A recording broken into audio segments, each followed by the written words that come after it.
Hi, Andy. Thank you so much for joining me for the next 15 minutes with. It's Andy Russell, CEO from Bureau Group, joining me today. How are you doing?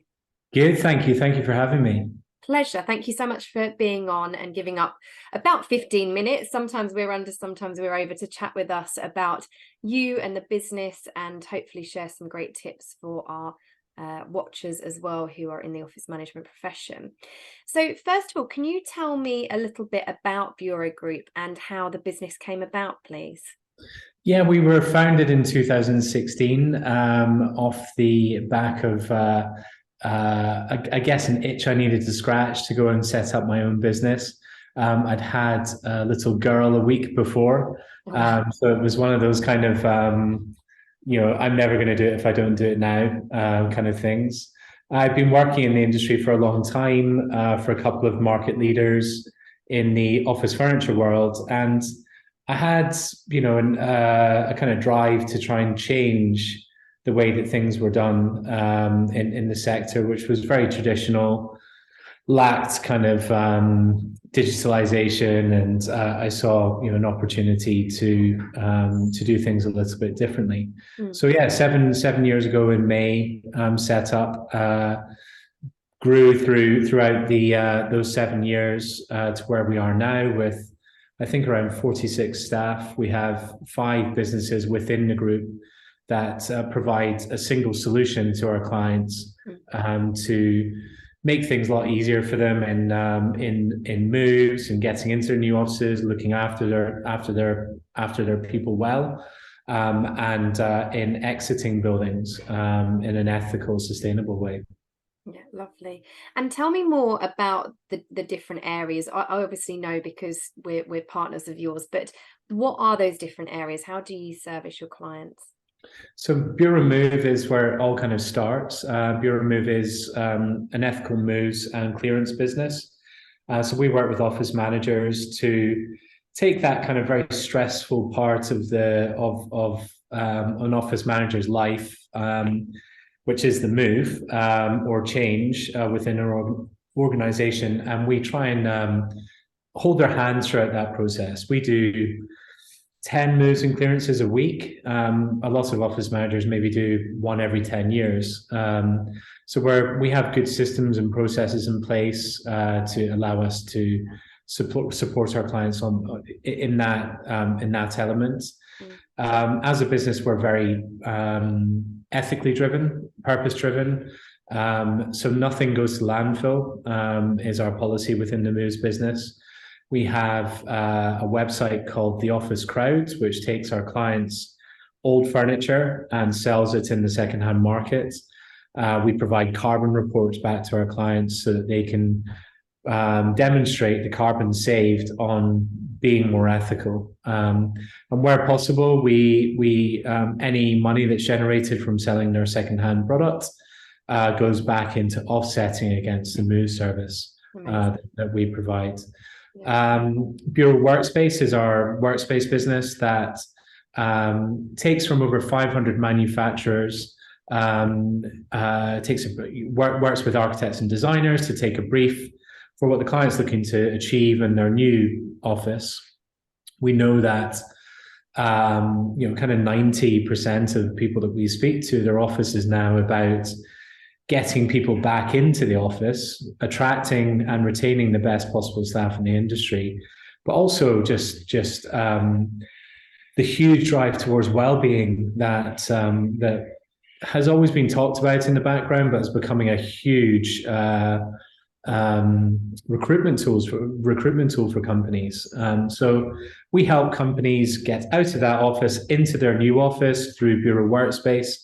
And then Bureaunomics is our division of ergonomic specialists who help our clients to look after their staff once they're in that new office, be them home workers, flexible workers, permanently office-based workers.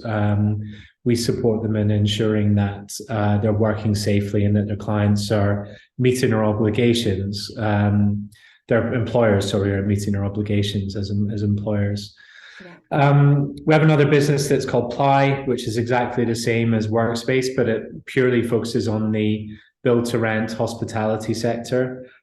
So kitting out hotels, student accommodation. Build to rent is a fast growing market in the UK, of purpose-built apartments that are only ever built to be rented. They're fully furnished, etc. For when the tenant comes in. Much shorter leases. You can lease a flat for a month or 5 years. There's no break clauses, etc. So a really fast-growing market with the housing need in the UK. And we bring our project expertise of delivering high volumes of furniture into buildings to that sector as well. So as a team, we are around 46 now across the business, based in London, Glasgow, Edinburgh, and recently Seattle. The Seattle business was set up to support our clients with a new software platform that we've just developed and are about to release that helps our clients to manage carbon within their estates. So that not quite released yet, so I won't go into it in detail, but it's something we're really excited about. I bet. So you've got your hands full. Yeah, definitely. Yeah. So what is your role there then, Andy, and what does it involve? I'm CEO, founder of the group. I think you start a business with a passion to do what that business does, and then as it grows, you move more into HR and away from the thing you love, which is sad in a lot of ways. But the business is growing at the same time, and you've got great people that you're bringing in that have that same passion.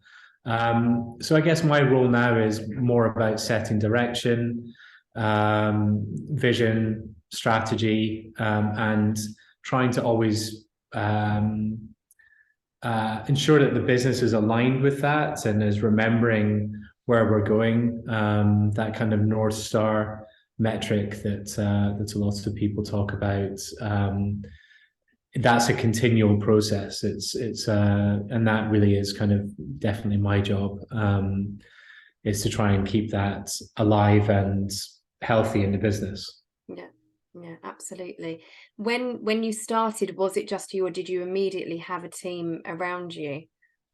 It was just me on my own on day one, but quite quickly, a member that's Alex Cox, who's still a member of the team, joined, I think, within a couple of weeks. And my wife, Jennifer, who's now our operations director, was a lawyer at the time, but was helping me in the evenings and at weekends, and slowly but surely, her requirements in the business became greater than being able to carry out two jobs. So she joined the company about 3 years ago, I think. Yeah. And runs the operational side of the company. Yeah, amazing. Brought her into the fold. Exactly. So how do you work with office managers, and how do you support them at Bureau Group? I think everything that we do is about listening first. We're a group of people that have a huge amount of value to add, but it's different for every single client. We see ourselves as being consultative and solutions based. So we don't, we occasionally get asked to send our catalog across, and whilst we have an intro to Bureau Group, the catalog would be delivered by an Arctic if we were to if we were to take those 500 brands that we work with and bring them into one. So it really is about listening to our clients' needs, listening to they know exactly what they want to achieve. They just a lot of the time don't have the time or the knowledge to be able to achieve it. And it's I'd love our office to look like this, or we're really struggling with this topic, and we will have heard that somewhere else, and we'll have heard how to fix that. So the combined kind of 300 years of experience in our business, there isn't many situations that we haven't come across and successfully navigated our way around in the past. So It's that experience, it's that kind of the systems and processes that we have in place to make complex issues easy, that we kind of bring to the table for the office managers that we work with. Typically, they have multiple things going on at once, and it's that kind of trying to take that. Furniture is a complex thing. Like, I think a lot of people think, oh, I got, you know, that it gets dumbed down quite a lot, but it actually, there's a lot that can go wrong if you get it wrong. It's we're typically, you know, an office closes on a Friday and the new one opens on a Monday, and everybody's boxes and belongings need to leave that place on Friday, and you don't come back there on Monday. You're going to this new place, and your box will be sitting next to your new desk. Your computer will be logged in as you. All of these things that just kind of happen and are seamless when the kind of, you act like the swan with the, you know, going gracefully over the water, but the legs are going frantically underneath. So, you know, it's quite critical a lot of the time that we get companies moving again, because the days that that doesn't happen are hugely costly to that organization. So yes, it's just a member of staff having a seat to sit on, but it's critical to that whole organization's ability to keep working lots of the time. And I guess your display screen equipment through Bureaunomics feeds into that, right? Because furniture, so many people and so many offices I've been to as a DSE assessor as well don't hit the mark in terms of, you know, I just did one last week where the desks are too high because the landlord's built this plug and play piece where they've got really cheap chairs that are like £90 task chairs, and they have got these desks that they've basically put on wooden legs and built them at a certain height. And for most of the staff there, in fact, pretty much all of them, they can't get to the right height at their desk.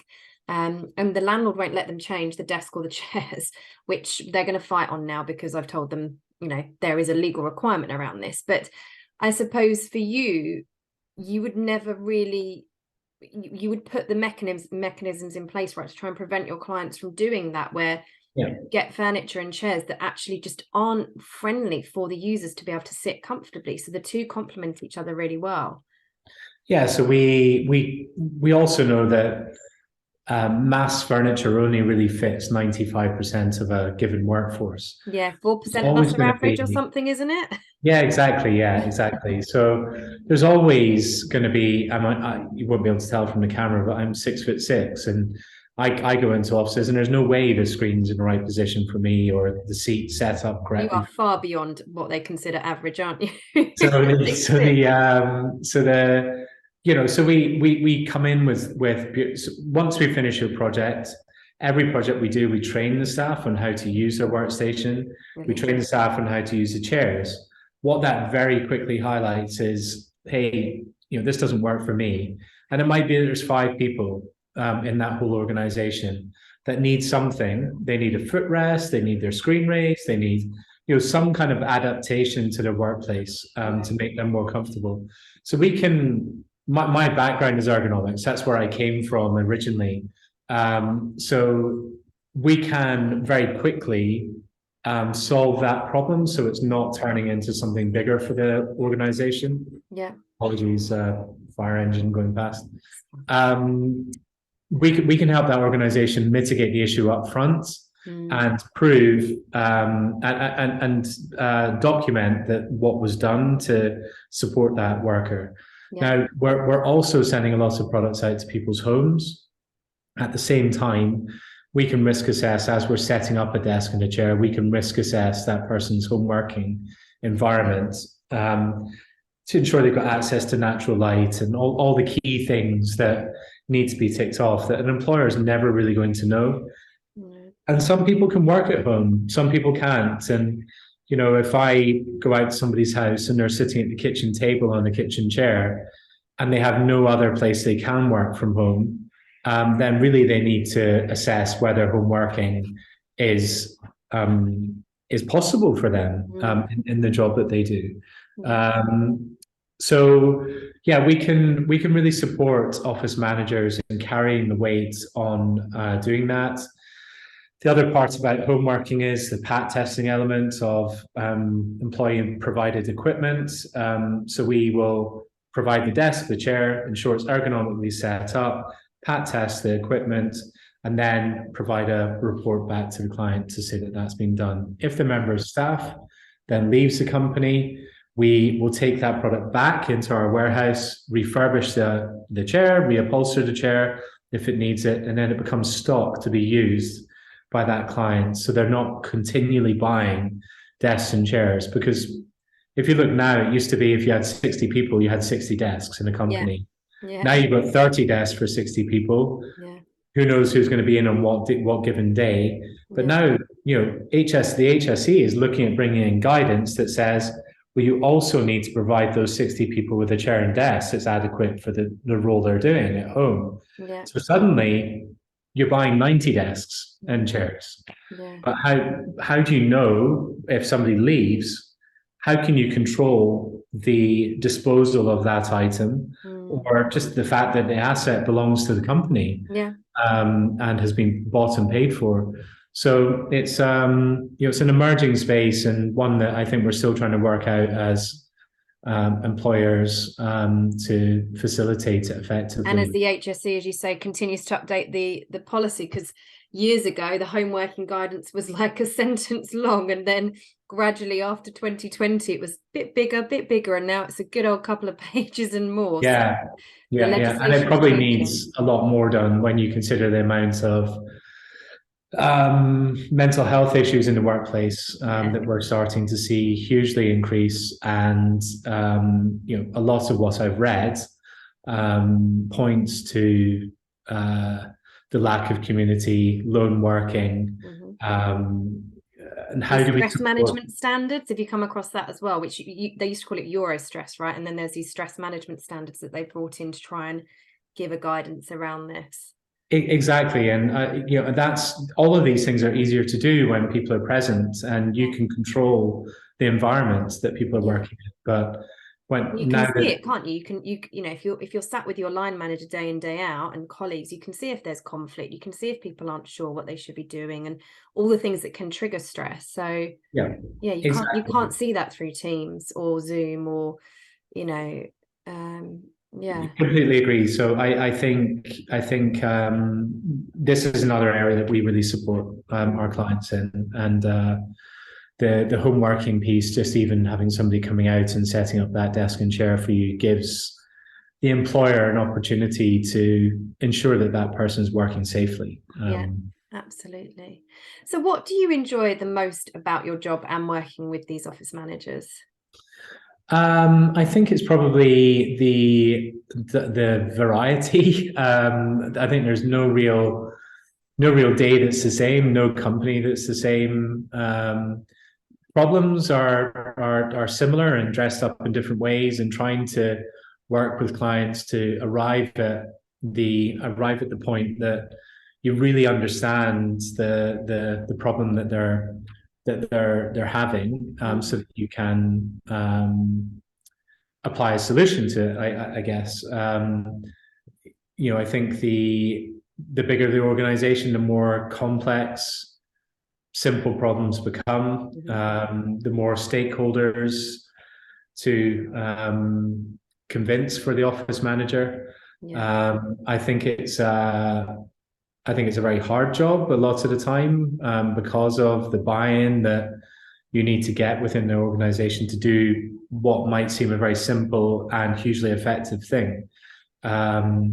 Supporting, playing that kind of supporting role to office managers, and bringing from the world of work that we delivered over 2,000 projects last year across the UK, taking that experience and taking it to somebody who's doing their first project as an office manager, and really helping them to feel confident that they're going to be able to achieve that without impacting the millions of other things they've got to try and get ticked off on a daily basis.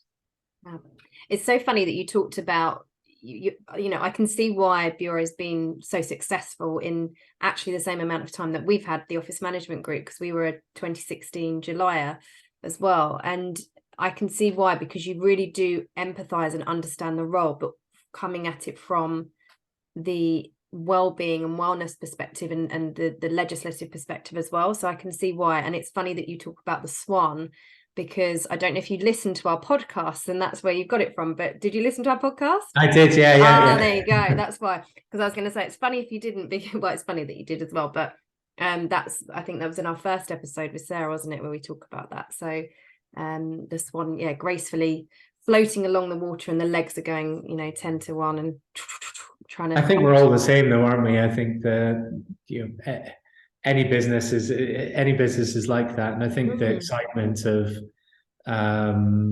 you know, bringing those solutions together in a way that, you know, the clients feel that ultimate confidence, but behind the scenes what's going on is typically very different. It gets better and better though. It does, yeah. And it's funny how similar, I think, now having run a business, it is to being an office manager, because like you say, it's very diverse doing this. And that's why you enjoy your job. And it's why I enjoy mine, because I'm, you know, the CEO, I'm the CFO, I'm the office manager, I'm the salesperson and the person actually delivering the end product and things, and the marketing person. You know, you are everything to your business, even though you outsource many of the elements, or, you know, I outsource a lot of it, but we have, you know, you've got employees and things, but you're still seeing it all. And it's similar to an office manager role, where you've just got so many different levels of responsibility in that. So yeah. So to finish on, what are your is your tip, or are your tips in terms of the areas that you're an expert in, to share with our office manager audience? I think having, you know, utilizing the partners that you've got to bring their experience to the table. I think, you know, if you've got good solid partners, that they will be happy to share their experiences with you for nothing, and you can gain a lot of you know, a lot of confidence without having to engage with somebody formally, that they're going to be able to deliver.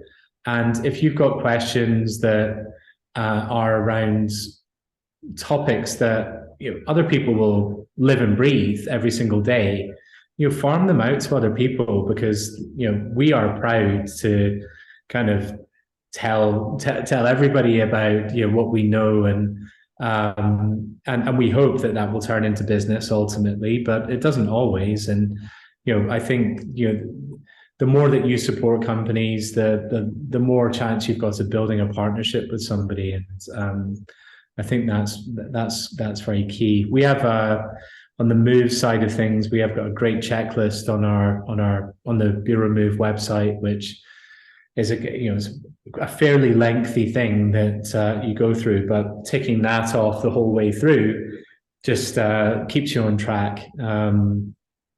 But there's I believe we've got that. Sorry, Andy. I believe we've put that in the office management portal. So for anyone that's watching that's a member, it's free in there as an attachment, or I think it might take you to your website. But either way, it's in there somewhere, so you can do a search on it. Perfect. Yeah.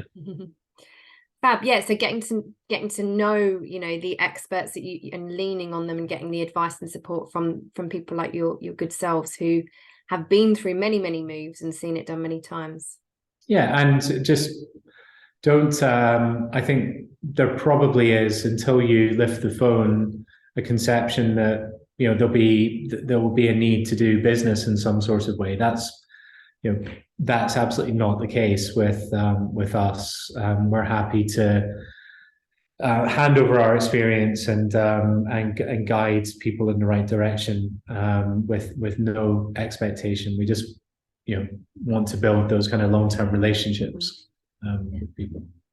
It's really important. I think that's, you know, the sort of old-fashioned sales methods have gone out the window now, haven't it? It's very much, it's almost about being kind, right? It comes back to being kind and just being giving and sharing information, experience, knowledge that builds relationships and collaboration and connection. So yeah, really love that. And it aligns very much so with us, and that's why we love partnering with Bureau Group. So thank you so much for being our guest on 15 Minutes with Andy. It's been lovely to catch up. Thank you, really enjoyed it.